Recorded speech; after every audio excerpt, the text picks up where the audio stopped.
Hey, what's up, Skyball? I'm here with Imagination Creation Films, and today we are talking about this. This is the IRIX 30mm T1.5 Cinema lens, and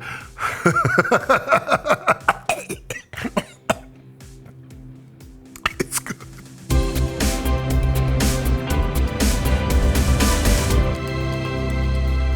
Okay, let's kick off the new year with another review because reviews are awesome. 2022, that's another story, but there's hope. Lots and lots of hope. Full disclosure, IRIX did send this lens to me for review. No money changed hands as usual, and as always, my review is 100% honest. I was asked if I wanted to review it, and I said yes because, well, I use their other lenses so much that, well, I was really glad to see them starting to fill in the middle focal lengths. I think there might be a few more coming soon too, so, if you'd like to see those reviews, comment down below. So this is the IRIX 30mm T1.5 Cinema lens, and it's honestly another great lens from IRIX.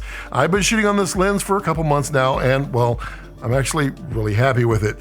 Now, you've seen videos with it, and by now, if you haven't figured out that I like to test as I go on these videos, well, pay attention. Now, there are things that this is, and there are things that it isn't, and we'll go into those later. Now, speaking of what isn't, some of you haven't subscribed yet. Do you not want to be my friend? Well, I'd like to be your friend. Oh, okay. Could you subscribe anyway? Thank you. Let's go through the specs on the cinema lens here.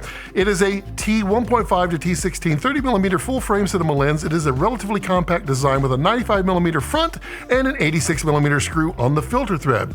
Now, it is available in a ton of mounts: PL, EF, RF, E, Micro Four Thirds, L, and even Nikon. It has a 43.3 image circle, millimeters, that is, and well, that covers full frame. And it comes pretty close to covering VistaVision, but it will vignette just a tad wide open on VistaVision. Now, the lens gears are a standard 0.8, and that's a great thing with all these IRIX lenses so far. And what else is great with them? Well, they all line up. Look, the lens gears and the IRIX gears all line up to each other. And well, that means it makes for fast lens changes. Not having to move your follow focus and lens supports, that's a big plus. Now, it has a 180-degree barrel rotation here for focus. So it's now not as long as, say, a Tachina Vista, but it's not as short as a Stills glass either. It's right kind of in the middle. Now, it focuses as close as 13 inches, and of course, goes to infinity. That's a feature, right? It has an 11-blade iris that creates a very smooth bokeh. It's pretty. It's really pretty. Now, focus breathing is, well, it's really small, but there is a touch, so be aware.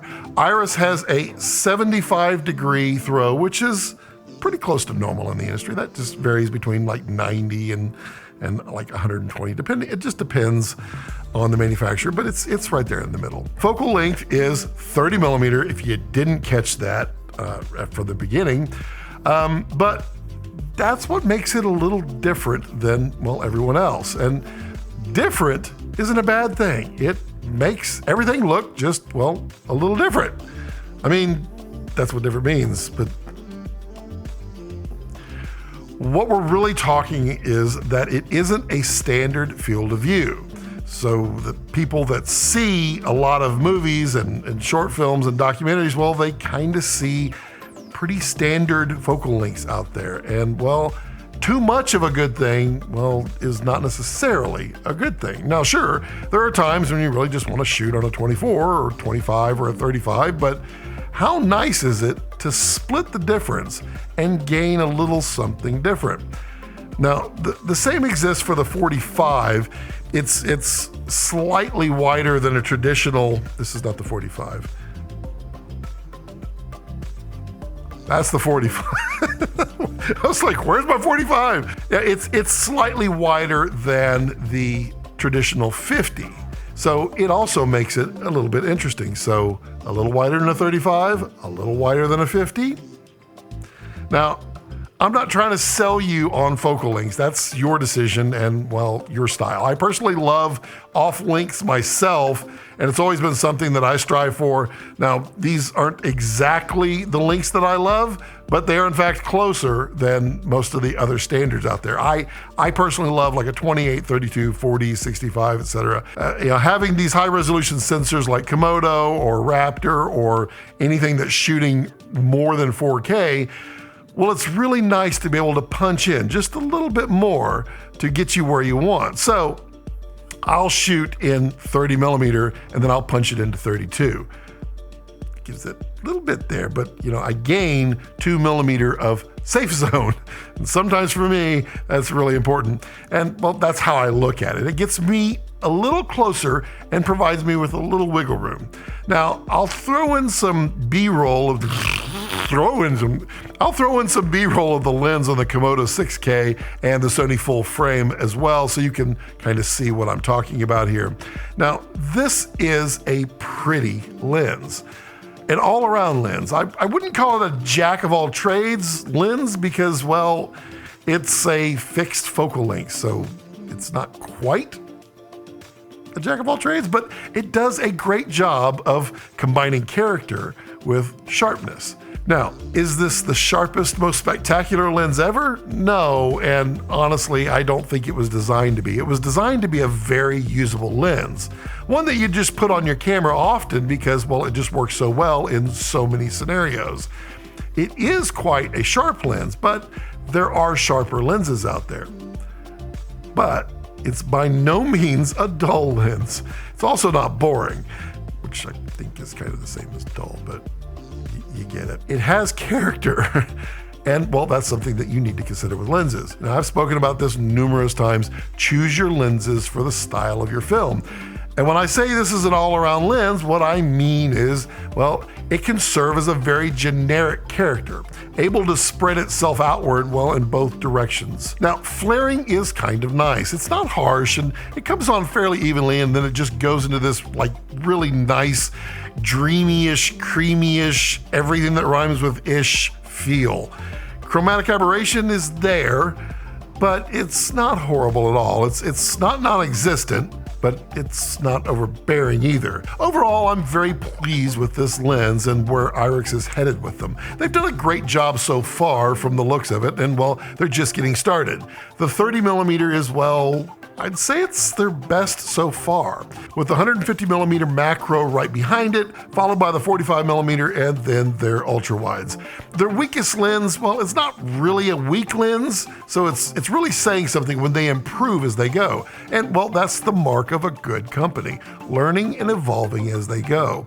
And well, IRIX is headed in the right direction with the right beginning with these cinema lenses. With so many budget-minded cinema lenses popping up over the last few years, I think it's fantastic, well, what we're seeing for our money these days, and that's something we can all be glad for. Now, what are the pros? Well, optically, these lenses match up well with each other. Mechanically, these lenses match up well with each other with their focus gears. These are just great, inexpensive cinema lenses that will help you tell your story in some, well, pretty great ways. Now, what are the cons? Well, you still have limited focal lengths in the common use areas. Now, they are filling these in slowly, so that's good. But to try and outfit your kit today with just like one lens brand or one lens set, well, this can be a problem with the IRIX line as it is today. But there is light at the end of the tunnel on this. Another negative is, unlike the others, the lens hood is optional on the 30mm. I don't know why, but yeah. But on the flip side of it, the lens cover that they include on the 30mm, oh, I like it a lot. It is snug fitting, and it's also flat, so you can set it down. The other covers that they have, I mean, that one is not going to be able to handle that lens cover, but they have these little snap-ons the front, and you can place it down on the table and then go, Don't do that. That's just called bad acting. You don't want to participate in anything to do with that. So what do you think about this lens and, well, the entire lineup that IRIX is creating? Let me know in the comment section down below. I'd love to have a conversation about it. because that's what we do around here. Also, don't forget to head over to the Red Komodo Users Facebook group for, well, a pretty great deal on this lens from IRIX. I can't say what it is, but I can say it's worth it. Just head over. And as always, as I like to leave it, don't let your passions center around your life. Let your life center around your passions.